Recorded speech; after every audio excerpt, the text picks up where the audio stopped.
So you're in a calorie deficit, but you've not lost any weight. And then you come across this video. Hi, my name is Mariam. I'm a fat loss coach for Muslim women who want to lose fat and keep it off. Here are the reasons why you're not losing fat despite being on a calorie deficit. Reason 1, you're not in a calorie deficit. And I say this because most people think they're in a calorie deficit but are completely counting their calories wrong. They're not using a food scale. They're not being accurate in counting the foods that they're consuming. And quite frankly, might be fairly new to the process of counting and have never been guided in regards to counting calories in the correct way. Counting calories is a skill that anyone can have, by the way, but without having a coach or a professional or someone, anything to show you exactly how to do it, especially when it comes to counting your cultural foods that you eat from outside, or, any kind of events that you're having where there is a lot of different cultural foods, you don't know how to count them. Most people end up underestimating them. So yeah, you're probably not in a calorie deficit because you're completely overeating and you're probably eating out of maintenance. And that's why you've been the same way for a long time. The next reason is the lack of consistency. So you see, most people will count calories 1, 2, 3, 4, 5 days. Okay, let's call it 2 weeks. And then they take 1 day off, and then they take another day off, and then they take 1 more day off. And before you know it, it's been 2 weeks without counting. And then they come to my DMs on Instagram. Hey, Mariam, I've been counting calories and I've not lost weight. Okay, show me your food logs. Let me see what calorie counting you have done over the last 2 days right now. Oh, but I've not counted in the last 2. Lack of consistency. Your lack of consistency is the main reason why you're not losing any weight. In order for you to lose weight, you have to make sure that you are doing it on a day in, day out basis, including weekends. Which brings me to my next point. Most ladies calorie count excellently on Sunday, Monday, Tuesday, Wednesday, Thursday, or if you're in a Western country, Monday, Tuesday, Wednesday, Thursday, Friday. Amazing job. Amazing calorie deficit. Making sure that they're counting everything accurately. When the weekend comes, they blow it all, everything down the drain. It takes 1 weekend to undo the entire week. Now, if you've been eating all of your meals at home, healthy, you make them yourself, or, you're eating food from at home, which is homemade food, which is a lot healthier. You've been making great choices. You've been on it, doing the right thing. And then the weekend comes. Now you're going out for brunch. Now you're going out for lunch. Now you're going out for dinner.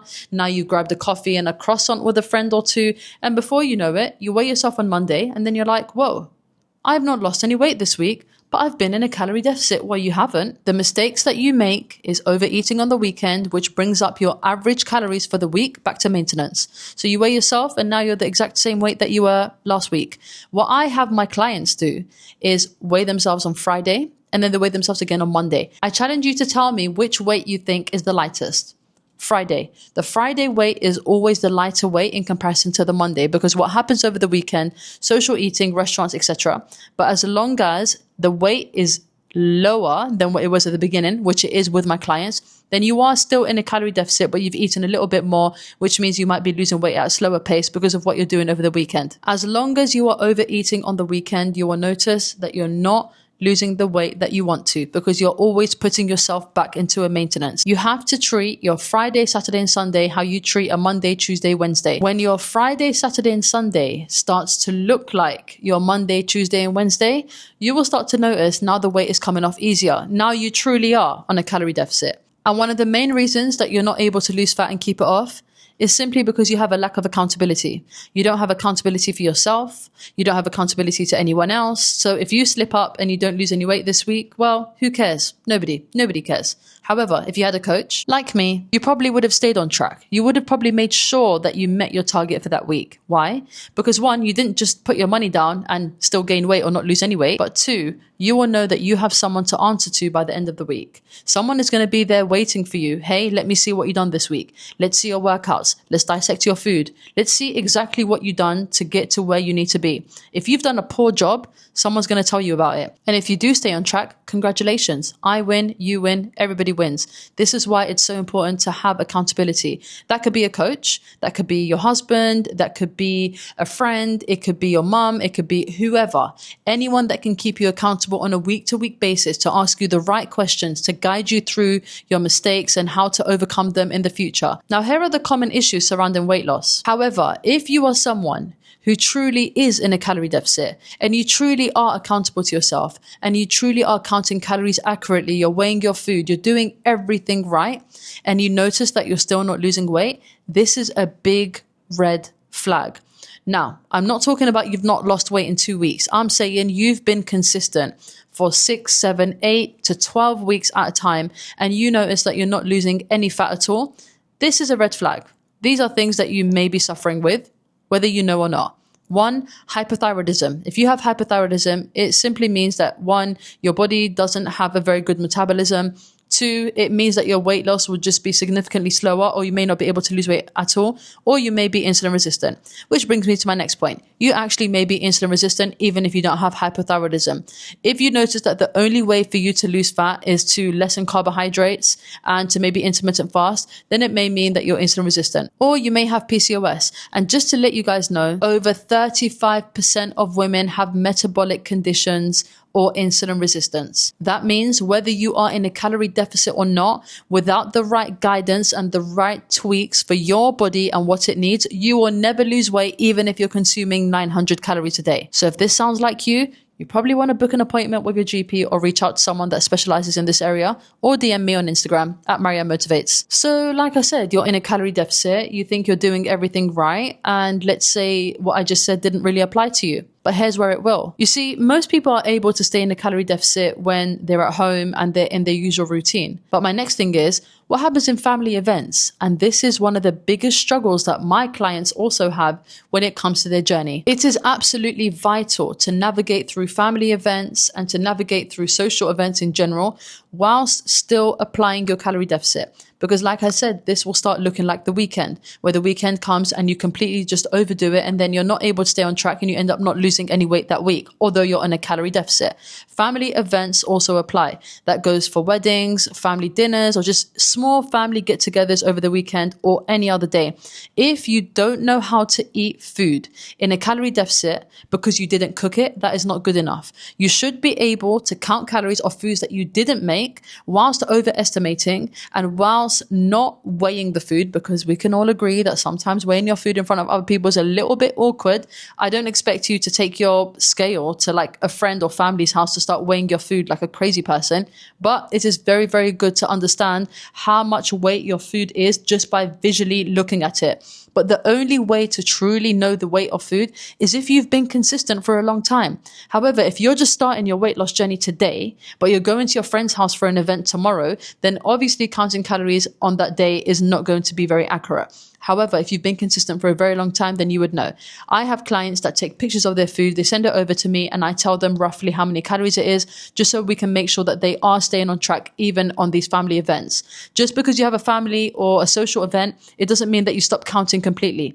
Yes, sometimes it can mean that, which is like, for example, it's your sister's wedding. It's a very special day. But if these social events are happening on a week-to-week basis, you need to learn how to portion control and how to stay within a calorie deficit, even though you are in a social setting. Even the concept of being in a work environment where you're going out for coffee, you're going out for breakfast, you're going out for lunch, you need to know how to calorie count these things. And contrary to popular belief, the calories on menus from restaurants are completely wrong. Do you see them bringing out their weighing scale and weighing your food? Hell no, they don't have time for that. This is why I encourage my clients to take pictures of their food, to send it over to me so I can tell them how many calories things are. But also, it is important to really limit the food that you're eating from outside, even if it's a healthy restaurant. Because the more food that you're eating from outside, the more inaccurate the calories are. The more inaccurate the calories are, the more likely you're not going to be in a calorie deficit. Restaurants are not catering for your fat loss needs. Their main concern is that the food tastes good so that you can keep buying and that they're making money. So if you think going out and eating food from a restaurant because it's healthy on your lunch break,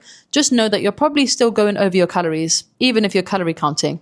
The best food is home cooked food. Even if you're not the one making it, the best food is always home cooked food. However, of course, there are ways that you can count calories from foods from outside. I teach my clients the skill to be able to eat out and still enjoy eating out in a calorie deficit, but you can't be doing that more than once a week. If I could give one big piece of advice, if you want to be on a real calorie deficit, stop ordering takeout, stop eating at restaurants just for 2 weeks and watch the scale drop. The next thing is assess the reason why you are on this journey.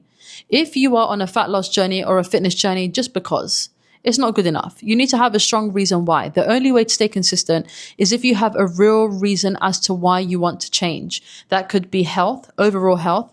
Maybe you have a history of diabetes in your family and you don't want to be the next person in line. Maybe you're someone that already has an autoimmune condition. Maybe you just want to fit into your clothes again. Maybe you just want to feel like that confident feminine lady again. Write your whys down. So every single time you feel that you're unmotivated and you're just going to get a takeout just today, you can open your phone, look at the background, and your why is right there. And I say this because I did that too. When I was on my own fat loss journey, I used to actually write down my goals on my hand and why I want to achieve them, or I would put it on my background on my phone. So every time I needed a reminder, I would either look at my hand or look at my phone. And there it was right there. If you can keep reminding yourself as to why you need to stay consistent and looking at this from a longer term point of view, you will be able to stay consistent on a longer term basis. And it is very important for you to think about where you can be 10 years from now. Stop looking at this from a 3-month point of view, a 6-month point of view. The efforts that you put in today is who you're going to be in 10 years' time. Do you want to be someone with lower back problems, knee inflammation, and God knows what? Or do you want to be someone that is super confident, someone that can move easily, no lower back problems, active in the gym, feeling great, looking great, skin's amazing, body's amazing? That's the person you want to be. You have to look at the bigger picture. It's not just about getting the scale to come down. No, it's about getting the scale to come down. Yes. So losing a few pounds. Absolutely. I do support that women should have a good amount of body fat, not too much and not too little. But you also need to think about how strong you're going to be. Are you going to be strong enough to maintain a good pregnancy? Are you going to be strong enough to be postpartum? Are you going to be strong enough to look after your children? Or are you going to be strong enough to just maintain basic household chores? Or are you going to be strong enough to look after yourself in the future? There's so many things to consider here. It's not just about weight loss. Look at the bigger picture. How do you want to look? How do you want to come across? How confident do you want to be? Do you want to wear these lousy clothes, a big t-shirt and these big fat trousers just to hide your body? Or do you want to start wearing nice dresses where you feel amazing, you feel confident, and you feel feminine? Who do you want to be? And always act according to who you want to be in the future, not who you think you are right now. Because what you do right now will determine where you'll be in 5 years to 10 years. So if you're a lady that wants to make a serious change and you're sick and tired of going around in circles, feeling like a hamster on a wheel, know that there is an opportunity for you to make better changes. You don't have to wait till tomorrow. You don't have to wait until January. You don't need to wait until next Monday. You can start today. From today, you can start walking more. You can start working out. You can start eating better and counting calories accurately. Stop procrastinating. And if you're a lady who feels that you simply need more support, you need the accountability, you need someone to hold your hand through the process because you simply keep falling off, open the Instagram app right now, type in Mariam Motivates, send me a message with the word help, and let me tell you how I can support you in your journey and how I can help you stay accountable, consistent, motivated, and disciplined on a week-to-week basis. We literally pride ourselves in having clients that are losing over 15 kg in a space of 6 months just from the regular check-ins, the consistency, and just simply having a good plan in place that works for your lifestyle and that is not a one-size-fits-all. So if that sounds like you, pop me a DM on Instagram at Mariam Motivates, and we'll see you in the next video.